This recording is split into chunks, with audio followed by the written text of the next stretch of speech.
ওম শান্তি।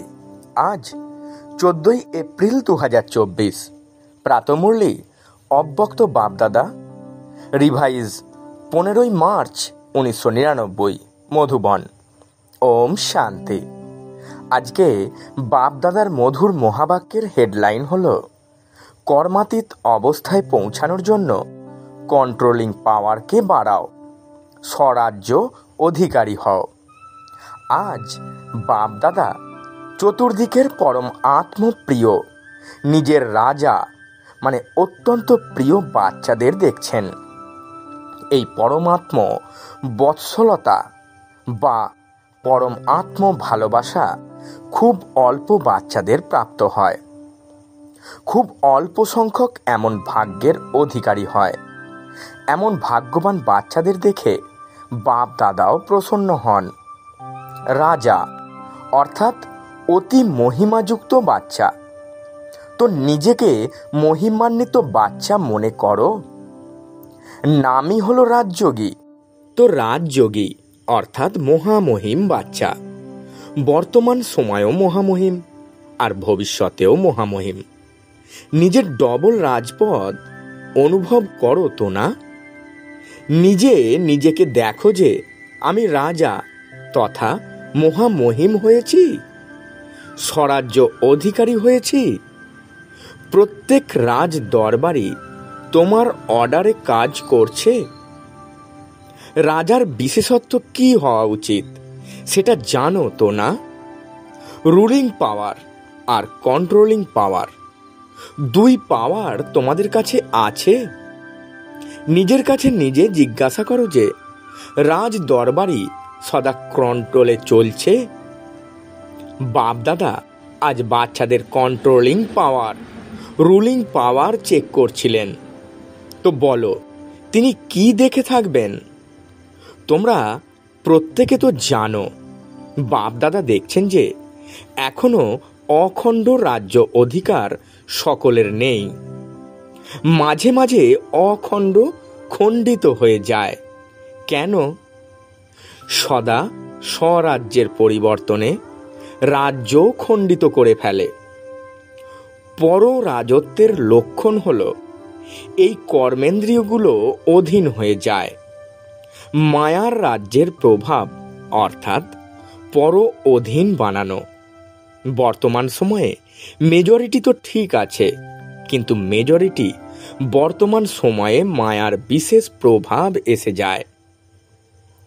আদি অনাদি যে সংস্কার রয়েছে তার মাঝখানে মধ্যের অর্থাৎ দাপর থেকে এখন অন্ত পর্যন্ত সংস্কারের প্রভাবে এসে যায়। স্বয়ের সংস্কারই স্বরাজ্যকে খণ্ডিত করে দেয়। তার মধ্যেও বিশেষ সংস্কার ব্যর্থ ভাবনা, ব্যর্থতে সময় খুইয়ে ফেলা এবং ব্যর্থ কথোপকথনে আসা, তা শোনা হোক বা শোনানো। একদিকে ব্যর্থের সংস্কার, অন্যদিকে গড়িমসি করার সংস্কার ভিন্ন ভিন্ন রয়্যাল রূপে স্বরাজ্যকে খণ্ডিত করে দেয়। কিছু কিছু বাচ্চা বলে যে সময় সমীপে আসছে, কিন্তু যে সংস্কার শুরুতে ইমার্জ ছিল না সেটা এখন কোথাও কোথাও ইমার্জ হচ্ছে। বায়ুমণ্ডলে আরোই ইমার্জ হচ্ছে। এর কারণ কি? বর্তমান সময়ে এই আঘাত মায়ার একটা সাধন। মায়া এর দ্বারা নিজের বানিয়ে পরমাত্ম মার্গ থেকে সরিয়ে হতদম্ব বানিয়ে দেয়। এখন তারা ভাবে যে এখনো পর্যন্ত এরকমই আছে। সুতরাং জানি না সমান হওয়ার সফলতা লাভ হবে কি না। কোনো না কোনো বিষয় যেখানে দুর্বলতা থাকবে সেই দুর্বলতার রূপে মায়া নিরুৎসাহ বানানোর চেষ্টা করে। খুব ভালোভাবে চলতে চলতে কোনো না কোনো বিষয়ে সংস্কারের উপরে অ্যাটাক করে মায়া পুরানো সংস্কারকে ইমার্জ রূপে রেখে নিরুৎসাহ করার চেষ্টা করে। লাস্টে সব সংস্কার সমাপ্ত হওয়ারই আছে। সেই জন্য কখনো কখনো থেকে যাওয়া সংস্কার ইমার্জ হয়ে যায়। কিন্তু বাপ দাদা, তোমরা সব ভাগ্যবান বাচ্চাকে বাবা ইশারা দিচ্ছেন, ঘাবড়ে যেও না, এসব মায়ার চাল বুঝে নাও।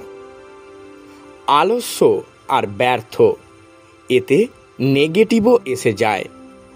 এই দুই বিষয়ে বিশেষ অ্যাটেনশন রাখো।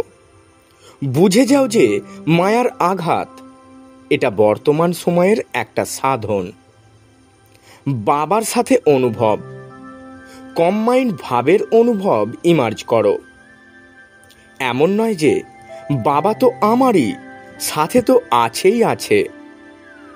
সাথের প্র্যাকটিক্যাল অনুভব ইমার্জ হোক, তাহলে মায়ার এই আঘাত হবে না। মায়া পরাজয় মেনে নেবে। এটা মায়ার পরাজয়, প্রহার নয়। শুধু ঘাবড়ে যেও না, কি হয়ে গেল, কেন হয়ে গেল। সাহস রাখো, বাবার সাথকে স্মৃতিতে রাখো। চেক করো যে বাবার সাথ রয়েছে। সাথের অনুভব মার্জ রূপে নেই তো। নলেজ রয়েছে যে বাবা সাথে আছেন। নলেজের সাথে সাথে বাবার পাওয়ার কি রয়েছে? অলমাইটি অথরিটি আছেন তো। সর্বশক্তির পাওয়ার ইমার্জ রূপে অনুভব করো। একে বলা হয়ে থাকে বাবার সাথের অনুভব হওয়া। হতাশ হয়ে যেও না, বাবা ব্যতীত আর আছেই বা কে? বাবাই তো আছেন। যখন বাবা আছেনই, তখন সেই পাওয়ার আছে। যেমন দুনিয়ার লোককে বলো, যদি পরমাত্মা ব্যাপক মানে সর্বব্যাপী, তবে পরমাত্ম গুণ অনুভব হওয়া উচিত, পত্রিয়মান হওয়া উচিত।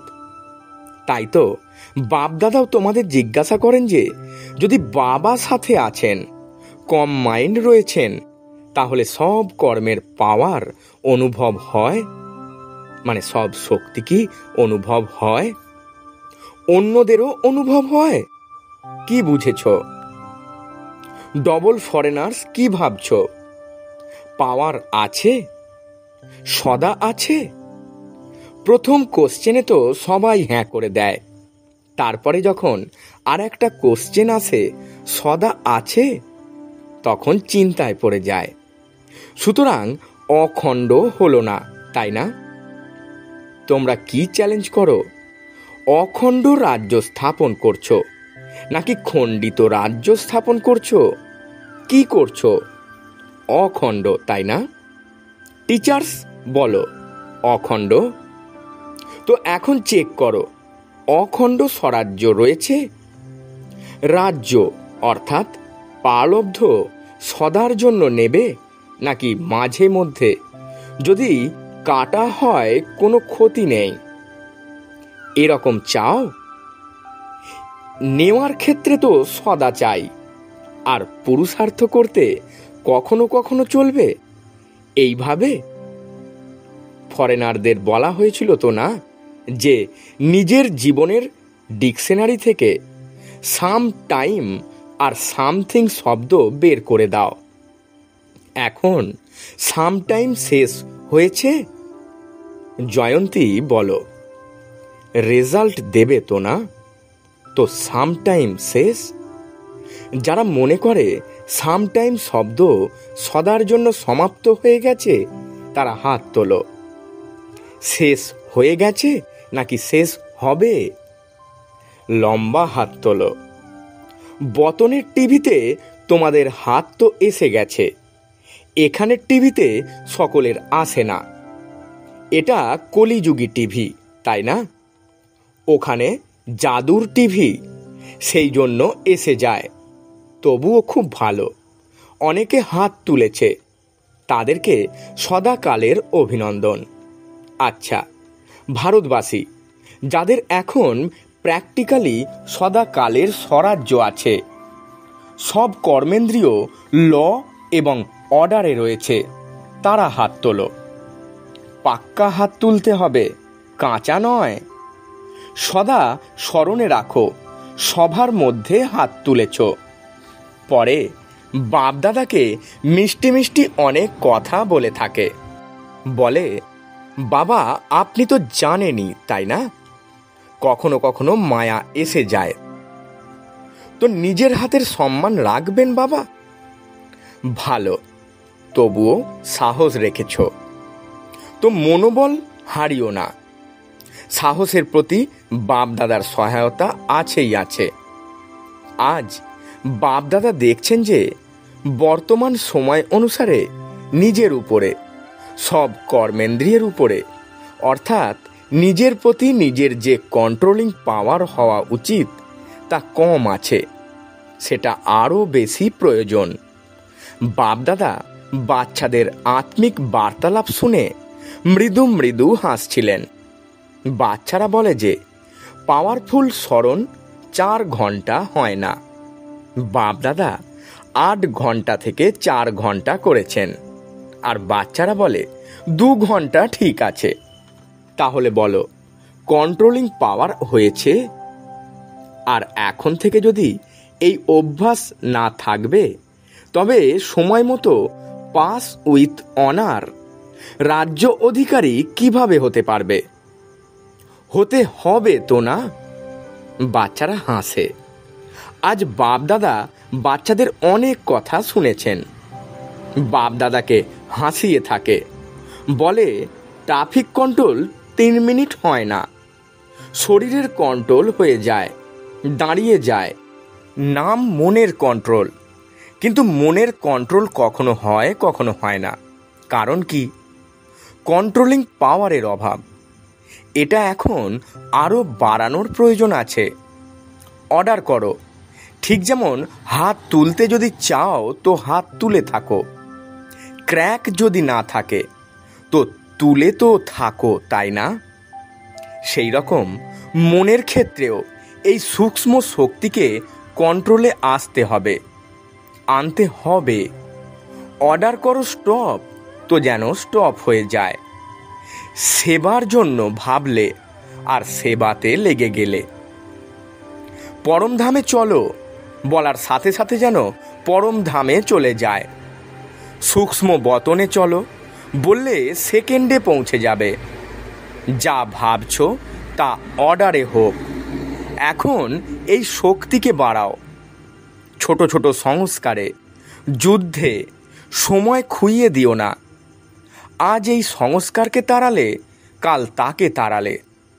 কন্ট্রোলিং পাওয়ার ধারণ করলে তাহলে আর আলাদা আলাদা সংস্কারে টাইম লাগাতে হবে না, ভাবতে হবে না, করতে হবে না, বলতেও হবে না। স্টপ তো যেন স্টপ হয়ে যায়। এটা হলো কর্মাতীত অবস্থা পর্যন্ত পৌঁছানোর বিধি। অতএব কর্মাতীত হতে হবে, তাই না? বাপদাদাও বলেন তোমাদেরই হতে হবে, আর কেউ আসবে না, তোমরাই হবে। তোমাদেরই সাথে নিয়ে যাব, কিন্তু কর্মাতীতকে নিয়ে যাব, তাই না? সাথে যাবে নাকি পিছনে পিছনে আসবে? সবাই বলছে সাথে যাব। এটা তো খুব ভালো বলেছ, সাথে যাবে। হিসাব চুকিয়ে যাবে? এতে হাঁ জি বলনি। কর্মাতীত হয়ে সাথে যাবে, যাবে তো না? সাথে যাওয়া অর্থাৎ সাথী হয়ে যাওয়া। যুগল তো উত্তম হওয়া চাই, নাকি লম্বা কিংবা ছোট? সমান হওয়া উচিত, তাই না? সুতরাং কর্মাতীত হতেই হবে। তো কি করবে? এখন নিজের রাজ্য ভালো করে সামলাও। প্রতিদিন নিজের দরবার বসাও। রাজ্য অধিকারী তোমরা, তাই তো না? সুতরাং নিজের দরবার লাগাও। কর্মচারীদের থেকে তাদের অবস্থা জিজ্ঞাসা করো, চেক করো তারা অর্ডারে চলছে কিনা। ব্রহ্মা বাবাও রোজ দরবার বসিয়েছেন। তোমাদের কপি আছে তো না? তাদেরকে বলো দেখাও। ব্রহ্মা বাবাও পরিশ্রম করেছেন, প্রতিদিন দরবার বসিয়েছেন, তবে কর্মাতীত হয়েছেন। তো এখন কত টাইম প্রয়োজন? নাকি এভারেডি হয়েছ তোমরা? এই অবস্থা দ্বারা সেবাও ফাস্ট হবে। কেন? কেননা একই সময়ে মনসা শক্তিশালী, বাচা শক্তিশালী, সম্বন্ধ সম্পর্কে আচার আচরণ আর চালচলন এবং চেহারাও শক্তিশালী।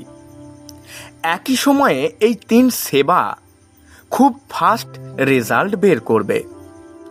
এমন মনে করো না এই সাধনায় সেবা কম হবে, না, সফলতা সহজভাবে অনুভব হবে।